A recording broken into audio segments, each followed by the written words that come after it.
오늘은 나는 믿노라 이런 제목으로 말씀 가운데 은혜를 나누고자 합니다. 요즘 참 바쁘게 살아갑니다. 게다가 날씨까지 덥다 보니까 육체까지 힘들어져서 내가 지금 뭘 하고 있는지 모를 정도로 정신없이 사는 것 같습니다. 하루는 이런 일이 있었다고 합니다. 어떤 승객이 택시를 탔는데 한참을 가다가 기사님께 이렇게 물었답니다. 저기 기사님, 제가 아까 택시 타면서 어디 간다고 그랬죠? 그랬더니 택시 기사님이 깜짝 놀라면서 하는 말이, 손님 언제 타셨어요? 이렇게 말했다는 거예요. 바쁘게 살고 열심히 사는 것 같지만 무엇을 위해 바쁘게 살고 무엇을 위해 이렇게 열심히 살아가는지 그런 것들을 잃어버리고 살고 있는 것을 풍자하는 이야기가 아닌가 싶습니다. 하버드 대학에서 연구한 내용 중에 인생의 행복 조건이 무엇인가, 인간은 무엇을 만족하고 무엇이 채워져야 행복할 수 있는가, 이런 것들을 조사를 했대요. 조사 결과 인생이 행복해지기 위해서는 7가지 조건이 채워져야 한다고 발표하였습니다. 그 7가지가 뭐냐면, 여러분도 한번 생각해 보세요. 첫 번째는 교육, 두 번째는 안정된 결혼 생활, 세 번째는 금연, 네 번째는 금주, 다섯 번째는 운동, 그리고 여섯 번째는 알맞은 체중. 절망하시는 분이 계신 것 같아요. 마지막으로 고통에 대응하는 성숙한 태도. 이 중에서 7번째 해당하는 내용이 참 의미가 있다라는 생각을 하게 되었습니다. 고통에 대응하는 성숙한 태도가 없으면 앞에 있는 6가지가 다 소용없다는 것이죠. 뭘 의미하는 것일까요? 모든 인생에게 있어서 누구나 예외 없이 고통이 다 온다는 것이고요, 인간 행복의 여부는 그 고통이 찾아왔을 때 그 고통에 대응할 수 있는 성숙한 태도가 있느냐 없느냐, 이것이 너무 중요하다라는 이야기입니다. 이런 차원에서 우리에게 던지는 질문이 있다면, 지금 나를 힘들게 하는 고통이 어떤 것인가, 그리고 그런 고통이 찾아왔을 때 어떠한 태도로 대응할 수 있을 것인가, 이 질문에 대한 해답을 오늘 본문을 통해 한번 찾아보기를 원합니다. 오늘 본문의 배경은 사도 바울이 복음을 전하다가 붙잡혀서 재판을 받으러 가는 상황입니다. 배를 타고 로마로 압송되는 과정 속에서 일어난 일입니다. 그렇게 항해를 하다가 유라굴로라는 어마어마한 태풍을 만나게 됩니다. 이 태풍이 얼마나 강력한지 사도행전 27장 18절에서 20절 말씀에서 이렇게 표현합니다. 우리가 풍랑으로 심히 애쓰다가 이튿날 사공들이 짐을 바다에 풀어버리고 사흘째 되는 날에 배의 기구를 그들의 손으로 내버리니라. 여러 날 동안 해도 별도 보이지 아니하고 큰 풍랑이 그대로 있음에 구원의 여망마저 없어졌더라. 어떤 상황인지 짐작이 되시겠죠? 배를 가볍게 하려고 아까운 짐들을 다 바다에다 버리고요, 그리고 심지어 배 장비까지 다 버려지는 그런 상황입니다. 그래도 안 되니까 살 희망이 전혀 없는 상황이에요. 여러분, 우리의 인생도 이런 유라굴로 같은 일들이 일어나지 않습니까? 그런데 저는 오늘 본문 말씀을 묵상하다가 흥미로운 것을 발견하게 됩니다. 여러분, 13절 말씀에 보시면 남풍이 순하게 불매, 이렇게 되어 있어요. 남풍이 순하게 불었어요. 그래서 배를 출항시킨 것이거든요. 그랬는데 14절에 보니까, 14절 말씀을 같이 한번 읽습니다. 시작. 얼마 안 되어 섬 가운데로부터 유라굴로라는 광풍이 크게 일어나니. 저는 이 말씀을 읽다가 그렇구나, 이것이 인생이구나, 이런 깨달음을 얻었습니다. 남풍이 순하게 불매, 순하게 불어오는 남풍을 믿고 배를 출항했더니 얼마 안 되어 상상도 못하는 광풍이 불어나서 죽을 것 같은 그런 상황이 되는 것, 이것이 우리네 인생이구나. 여러분도 남풍이 순하게 불어서 한 사람과 사랑에 빠지고 그분과 결혼한 거 아닙니까? 얼굴이 굉장히 찝찝한 표정이시네요. 결혼하고 있으니까 여러분, 얼마 안 돼서 어디서 나타났는지 하나씩 애들이 생기기 시작합니다. 하나씩 생기더니 4명이 되어서 날마다 광풍이 몰아치니 정말 죽을 지경입니다. 저희 집 이야기입니다. 저희 집 이야기. 또 어떤 남풍이 불어오나요? 남풍이 순하게 불어서 이거다 싶어가지고 사업을 시작하잖아요. 여기서 돈 빌리고 저기서 돈 빌려서 사업을 시작했는데 내 뜻대로 되지 않은 거예요. 얼마가 되지 않아 망하게 되는 그런 일들을 경험하게 되는 거죠. 어떤 장로님의 간증을 들은 적이 있습니다. 이분이 어려서부터 빵 기술을 배웠는데요, 시간이 점점 흘러가면서 이제 기술이 좋아지니까 자기가 개업을 한 거예요. 근데 뭐 빵 맛이 좋고 이제 잘 팔리니까 1호점 내고 2호점 내고 3호점 내고 남풍이 순하게 불어서 은행 돈도 빌려가지고 친척들 돈도 끌어서 개업을 계속하기 시작했습니다. 그런데 어느 날 갑자기 얼마 안 돼요, 주변에요 프랜차이즈 빵집들이 막 생기기 시작하는 거예요. 장사가 안 되고 점점 힘들어지는 상황이 되니까 결국은 다 정리하게 되었다는 이야기, 그 장로님이 바로 저희 아버지입니다. 그래서 성경은요, 이런 경우가 일어날 것을 대비하도록 이런 말씀을 우리에게 주시는 거예요. 전도서 7장 14절 말씀인데 우리 다 같이 함께 읽어봅니다. 시작. 형통한 날에는 기뻐하고 공고한 날에는 되돌아보아라. 이 두 가지를 하나님이 병행하게 하사 사람이 그의 장래를 능히 헤아려 알지 못하게 하셨느니라. 아멘. 지금 남풍이 순하게 분다고 여러분 방심하면 안 됩니다. 반대로 지금 공고한 날이 계속된다고 해서 걱정하지 마십시오. 하나님이 이 두 가지를 병행해서 오는 것이 인생이라고 우리에게 말씀하고 있는 것입니다. 어쨌든 지금 배를 탄 사람들이 남풍이 순하게 부는 것만 믿고 출항을 했다가 광풍을 만나서 죽을 고생을 하고 있습니다. 자, 여러분, 그런데 이상한 일이 벌어집니다. 먼저 19절과 20절 말씀을 보시면 사흘째 되는 날에 배의 기구를 그들의 손으로 내버리고 여러 날 동안 해도 별도 보지 아니하고 큰 풍랑이 그대로 있음에 구원의 여망마저 없어졌더라. 이 말씀은 광풍 초기에 나타난 모습들입니다. 광풍이 사흘 정도 계속되니까 이제 희망이 없어진 거예요. 절망이에요. 죽고 싶은 마음뿐이에요. 그런데 27절을 보시면 이렇게 되어 있죠. 열 나흘째 되는 날 밤에 14일이 그냥 지나간 거예요. 꽤 많은 시간이 지나갔어요. 그리고는요 29절에 이렇게 말씀합니다. 29절 말씀을 같이 있습니다. 시작. 암초에 걸릴까 하여 고물로 단 넷을 내리고 날이 새기를 고대하니라. 자, 여러분 보세요. 날이 새기를 고대하니라. 이미 풍랑이 시작되고 3일째 되면서 낙심하고 좌절했는데 그 사이에 풍랑이 잔잔해진 것도 아니에요. 상황이 더 좋아진 것도 아니에요. 그렇게 절망적인 상황이 열 나흘째 계속되고 있는데 여러분 여기 보니까 날이 새기를 고대하니라. 여러분 여기 이 날이 새기를 고대하니라, 여기 성경을 영어로 보면요, 고대한다는 말이 prayed, 기도했다라는 얘기예요. 절박하게 부르짖으며 기도했다는 거예요. 간절하게 매달려서 기도했다는 거예요. 여러분 뭘 의미하나요? 살 희망을 다시 가지게 됐다라는 그런 의미예요.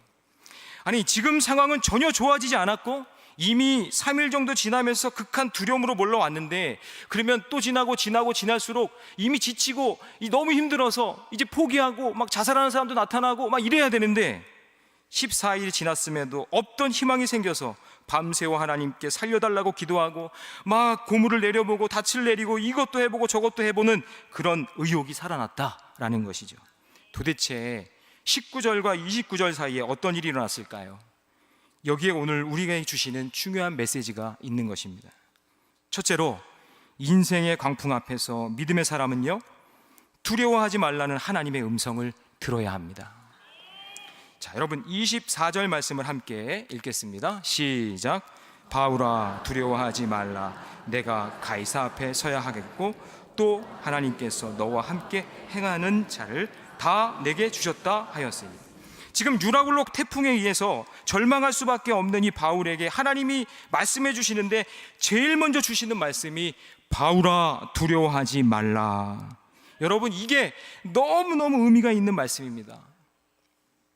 하나님이 바울에게 풍랑을 이기는 방법을 가르쳐 주신 게 아니에요. 배 다루는 기술을 알려주신 게 아니에요. 두려워하지 말라. 왜 이 말씀을 가장 먼저 주셨을까요? 여러분 인간은요, 위기가 오면 그 위기 자체가 문제지만 그 위기로 인해 절망하는 것, 이것이 더 큰 문제라는 거예요.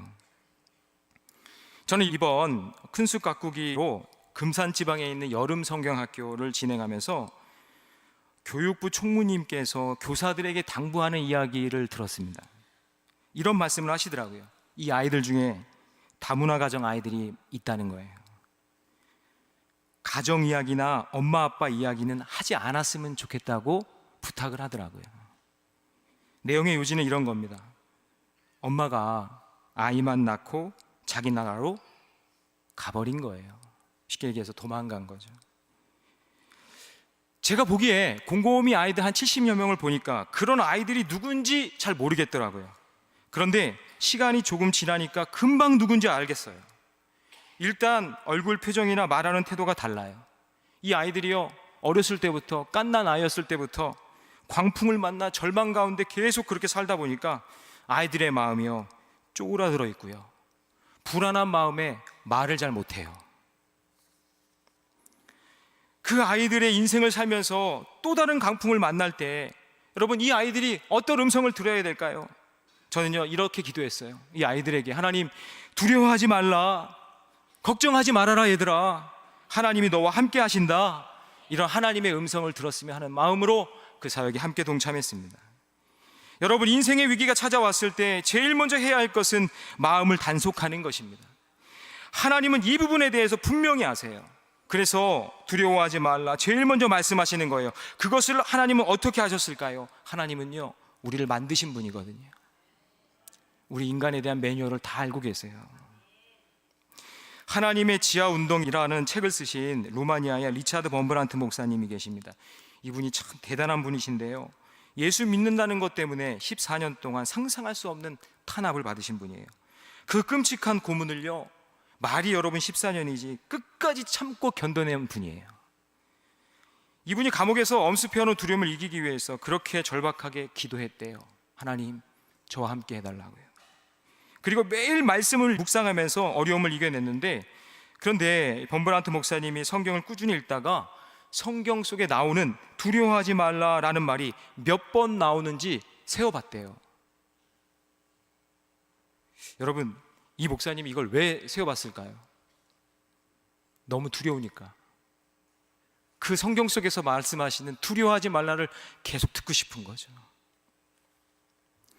그런데 목사님이 성경을 다 읽고 난 다음에 깜짝 놀란 것이 두려워하지 말라라는 말이 365번이 나왔다는 거예요.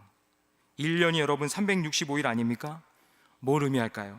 하나님은 다 아시거든요.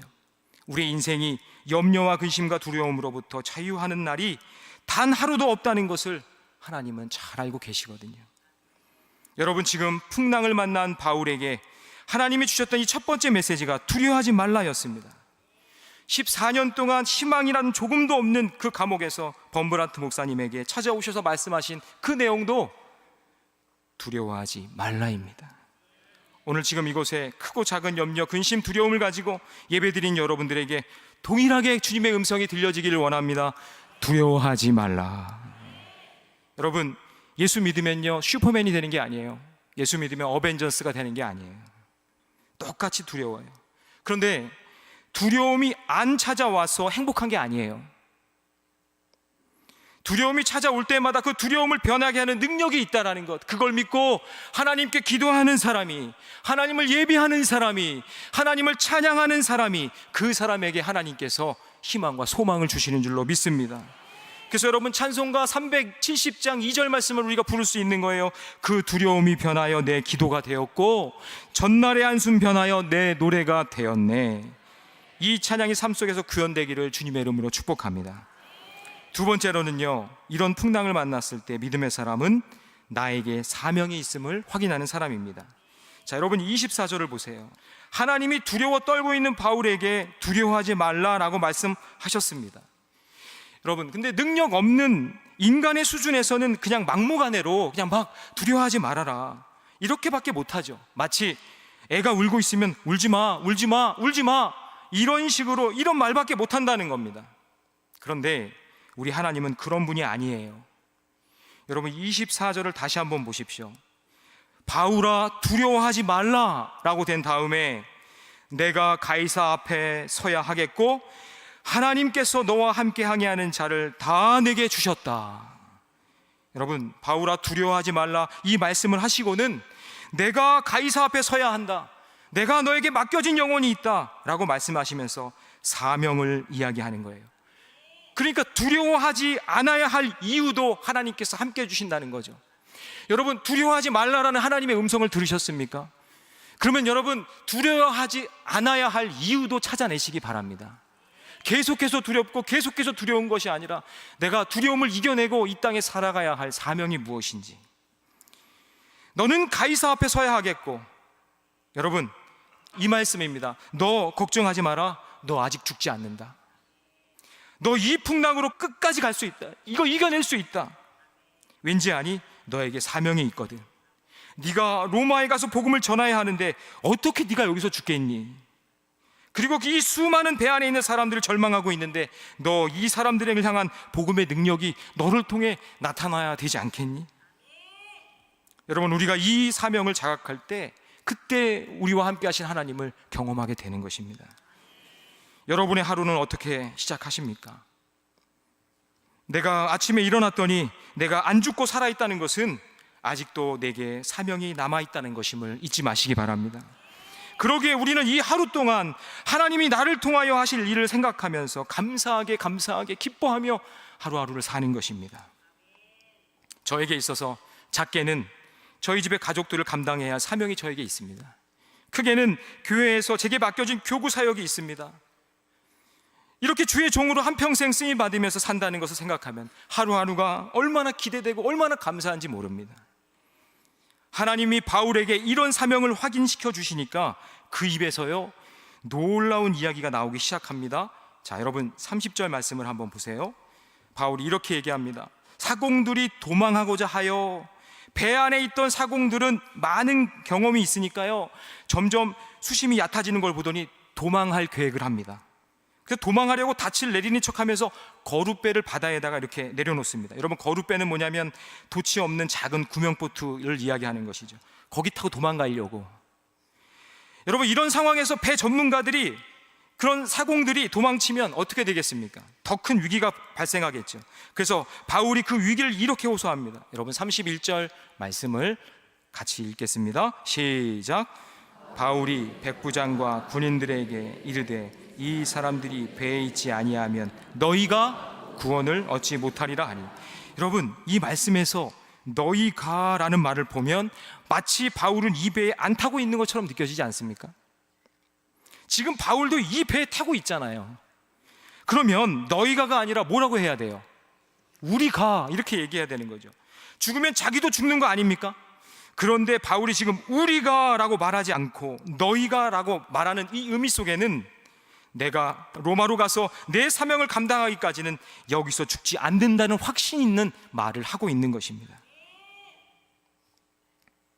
저는 이번 큰숲 가꾸기를 준비하면서 정말 마음이 평안했습니다. 사실은 제가 매년 큰숲 가꾸기를 할 때마다 공사하는 것 위주로 갔거든요. 저는 그렇게 안 생겼잖아요. 공사 이런 거, 예.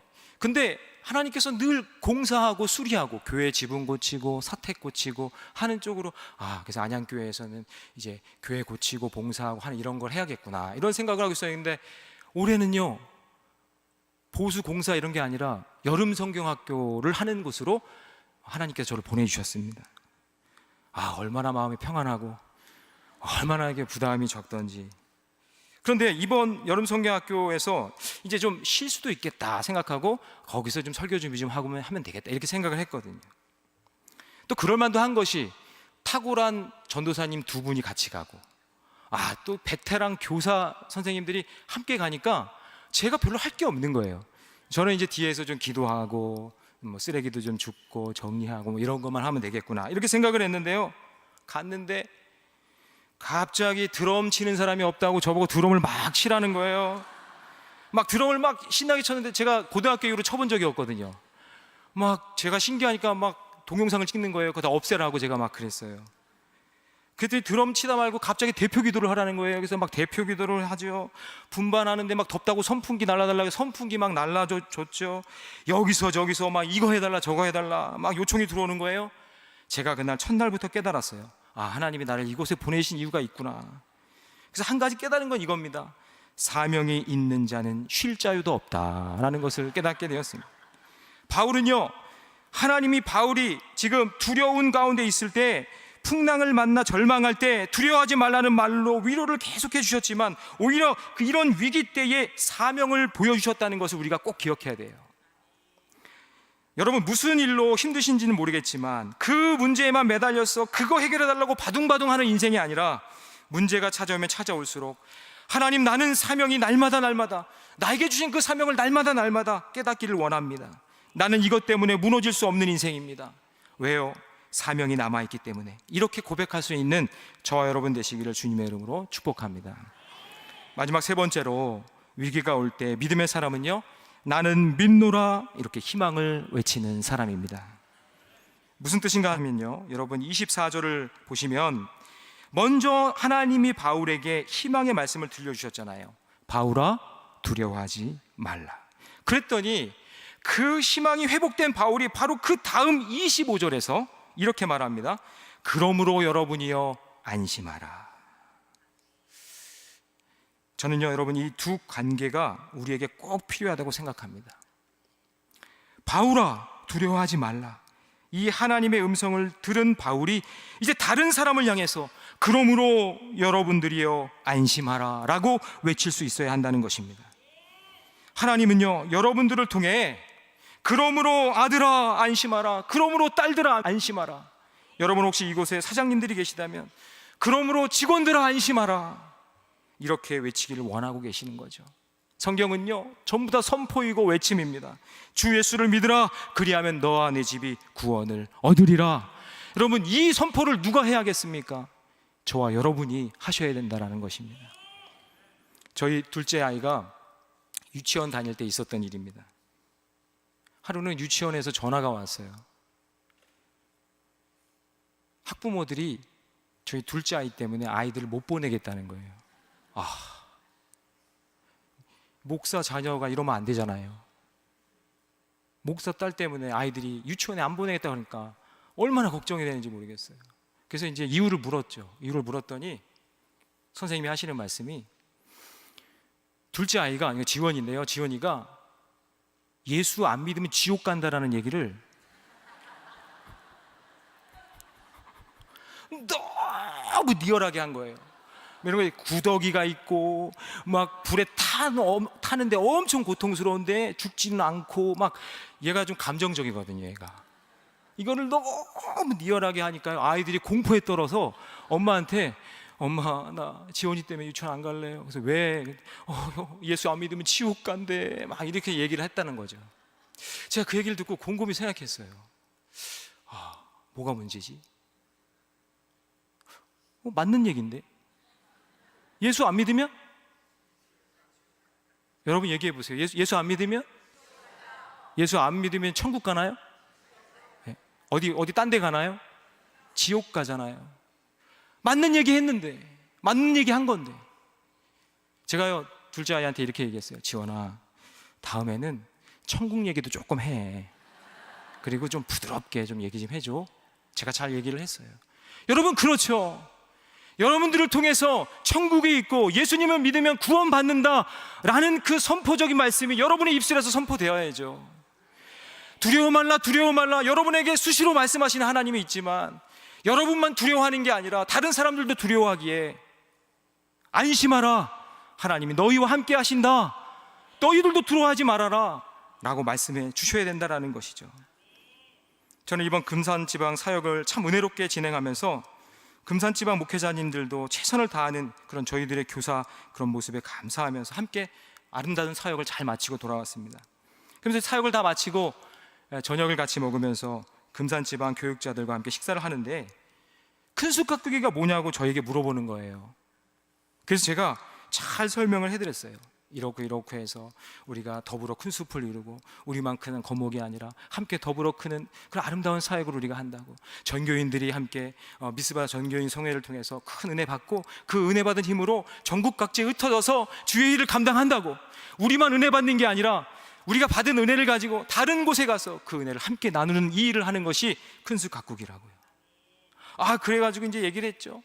그때 휴가도 반납하고 오고 봉사하기 위해서 온 가족이 함께 온다고요. 여기까지도 막 놀라는데요, 결정적으로 놀라는 게 뭐였냐면 창가비를 10만 원씩 내고 온다라는 얘기를 했더니 너무 놀라는 거예요. 그러니까 그러니까 돈 얘기를 하니까 놀라시더라고요. 사랑하는 성도 여러분, 창가비가 아니라 우리는 더한 것도 드려도 아깝지 않은 그 은혜를 저와 여러분 이미 받은 사람 아닙니까? 할렐루야. 예.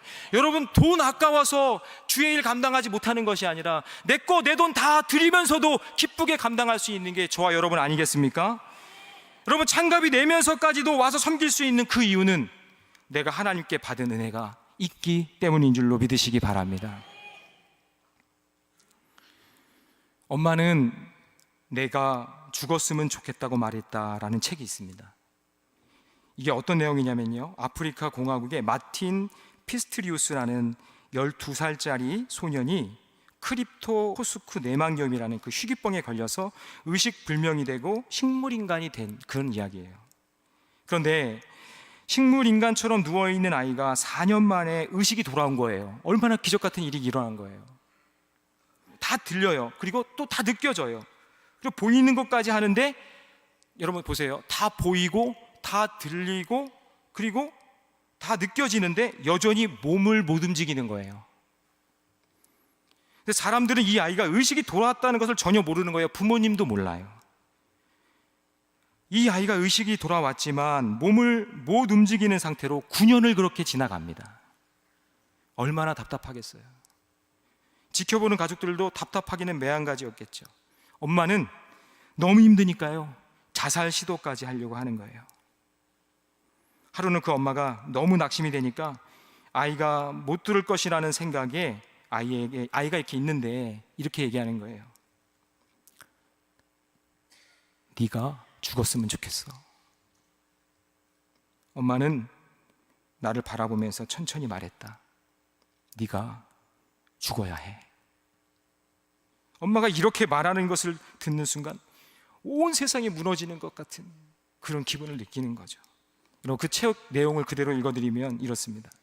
엄마가 나를 남겨두고 나가는 모습을 멍하니 지켜보았다. 그날 엄마가 바라는 대로 하고 싶었다. 도저히 견딜 수 없는 말을 듣고 있자니 이제 그만 삶을 내려놓고 싶었다. 여러분, 이 아이의 절망이 느껴지십니까? 그렇게 9년의 세월을 보내고 있는데요, 이 아이 인생에 기적이 일어납니다.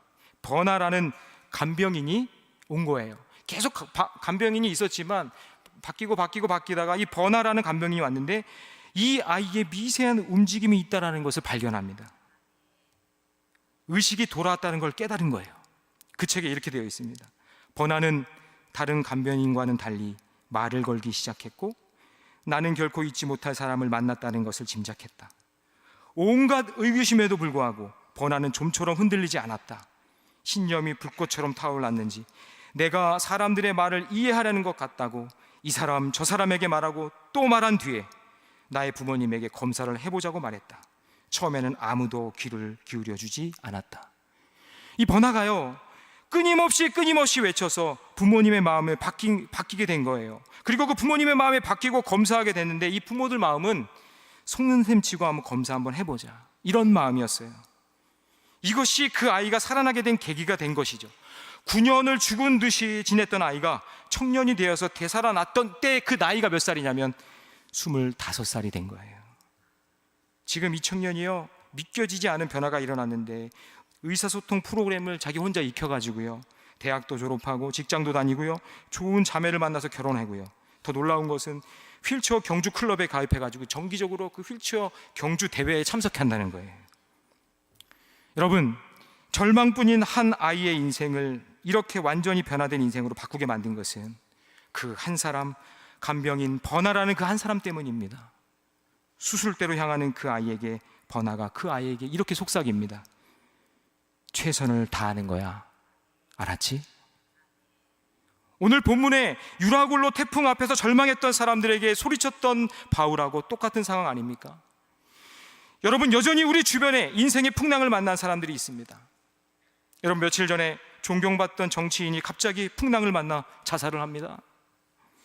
여러분, 자살을 품고 사는 예비 자살자들이 그렇게 많다고 합니다. 하루에도 36명이 예비 자살자로 준비되어 있다는 거예요. 70대 혼자 사는 노인은 삶의 이유를 찾지 못하고 고독하게 죽어갑니다. 우리 주변에 이 무더위 속에 여전히 어렵고 힘들게 살면서 마치 풍랑이라도 만난 것처럼 삶에 의욕이 없이 살고 있습니다. 풍랑 만나 힘들고 곧 죽을 것 같은 그들에게 사랑하는 성도 여러분, 여러분들이 희망을 선포하셔야 됩니다. 여러분 아직 죽지 않았습니다. 그러므로 여러분이여 안심하라. 버나가 그 아이에게 속삭인 것처럼 최선을 다하는 거야. 알았지? 이제 말씀을 정리합니다. 사랑하는 성도 여러분, 고난의 순간에 믿음으로 사는 자는 두려움을 이길 수 있습니다. 고난의 순간에 믿음으로 사는 사람은 자신의 사명감을 확인하는 사람입니다. 고난의 순간에 믿음으로 사는 자는 나만 위로받는 것이 아니라 다른 사람들을 위로하는 인생으로 살아가는 것입니다. 여러분, 저와 여러분이 이렇게 선포하길 원합니다. 여러분 25절 말씀을 우리 다 같이 함께 읽겠습니다. 시작. 그러므로 여러분이여 안심하라. 나는 내게 말씀하신 그대로 되리라고 하나님을 믿노라. 아멘. 저는 이번 전교인 미스바성회 때 부른 찬송 나는 믿노라, 이 찬양이 오늘 말씀과 잘 연결된다고 생각합니다. 오늘 이 찬양을 함께 부르도록 하겠습니다.